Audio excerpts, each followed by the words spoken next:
What's up?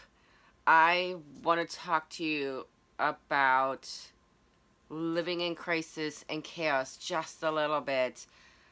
If you are a subscriber to my YouTube channel, then you may have noticed there was no video last week.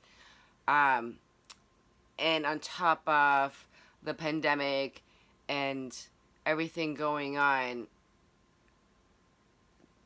things happened last week that sort of were a little chaotic and some things just kind of fell on the wayside. Um, we started doing some in-home therapy for my son who is autistic, and we could use some help helping him transition into adulthood as he is moving towards being 18 in a year or so. On that day, however, my partner had emergency surgery due to a work accident, and it was sort of like tailspin for a brief moment. A therapist actually, she's like, we could do this another day, and I'm like, no, we got this. We're okay. Because of my son's medical condition, lived in crisis for a very long time, from his birth until 2011. It's been chaotic, and it's been one crisis after another with him medically, and then some other stuff outside of that just kind of piled on, right? And we're just now in the last couple of years been sort of finding this um, new weird thing where everything's okay and everything's kind of normal for us, which can be a challenge when chaos and crisis is literally the thing that's the only thing you know.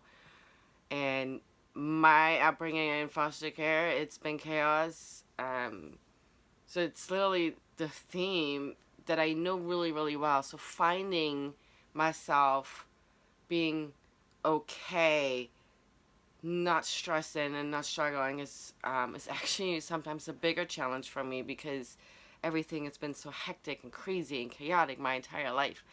Um, but things had been normal, and we've been working towards that very slowly and sort of learning what it means to have a little bit extra money in the bank without breaking us, and still being able to feed us.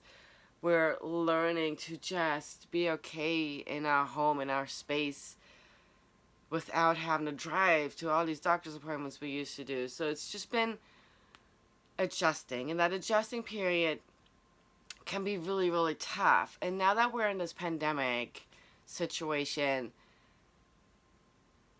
I know a lot of people are stressed out. I know a lot of people just don't know how to handle this. And it's been interesting for me because people are like, how you doing? And I'm like, we're fine.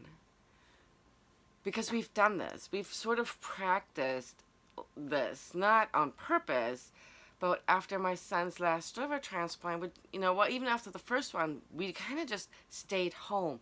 We didn't really interact outside of our home with people in the world.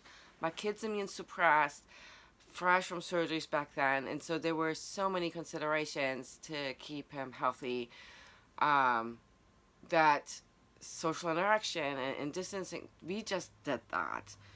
I didn't realize we did that, but that's what happened. And it's happened as far as very naturally. And it's been only the last 3 or 4 years, give or take, where we felt comfortable doing things, where we felt comfortable leaving the house, where we felt comfortable even taking him with us to some of these events that we were doing.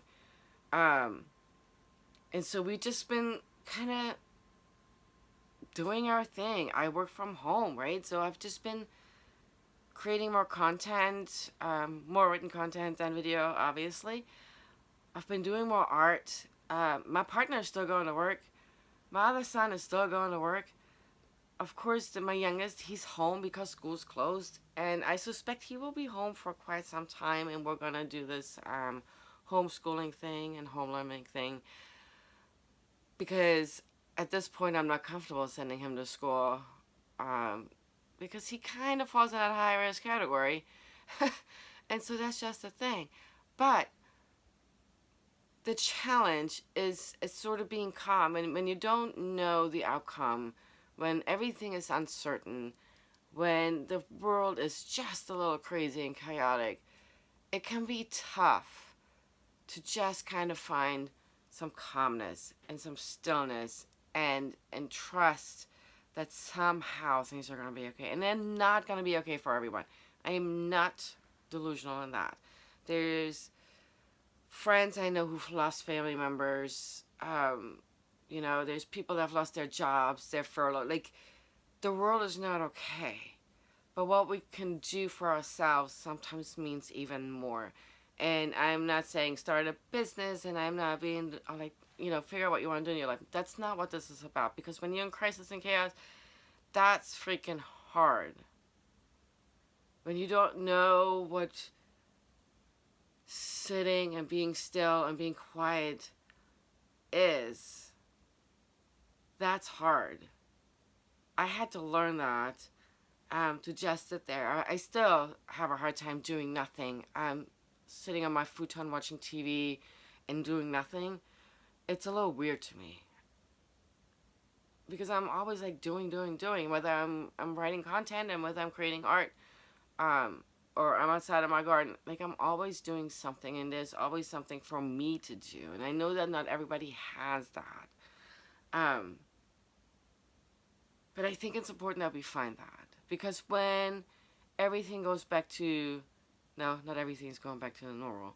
When everything starts to open up and people are going back to work and schools are opening, I think it's important that we allow ourselves downtime more than we ever did before. Yes, go to work. But when you're not working, downtime. Start meditating. Start journaling. Like, have a hobby. Start playing soccer. Like, I don't know. Something that will distract you from work. Something that will distract you from the everyday shit. Because it's freaking important that our mental health is being taken care of. See a therapist when you need to. Talk to a coach when you need to. Talk to a friend when you need to. Like, it's important that we still have these connections. We're social animals. We need that. Exercise is great for your brain, because the feel-good hormones are being released and you actually feel better afterwards.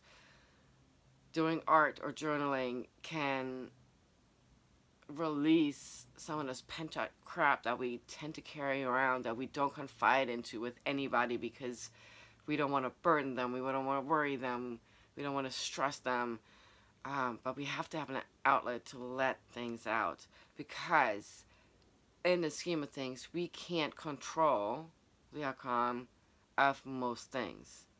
Like, we just can't. I want to say we have superpowers, but we can't control the outcome of this. We can't control what our governors, the states, and all these other people are doing. But we can control is our everyday activity right now, and how we are being more mindful, more compassionate, more kind, and just, take time off social media, take time away from technology. I've been doing more of that other than what I need to do for sharing my video with you or my blog posts, because I just can't. It became too much for me to handle with all the information that was bombarding on the social media, with so much of it being false and so much of being convoluted and so much, like, where's the truth in any of it, and false information, right? It just became really overwhelming to even be on social media when I want to engage with people, and making it really hard to do so. So I've just been journaling more, to help me sort of do that.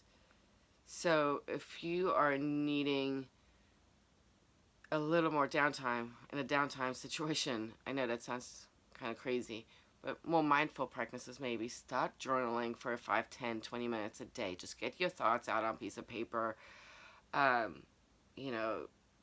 Meditate. Start coloring. Adult coloring books. Like, they're freaking amazing.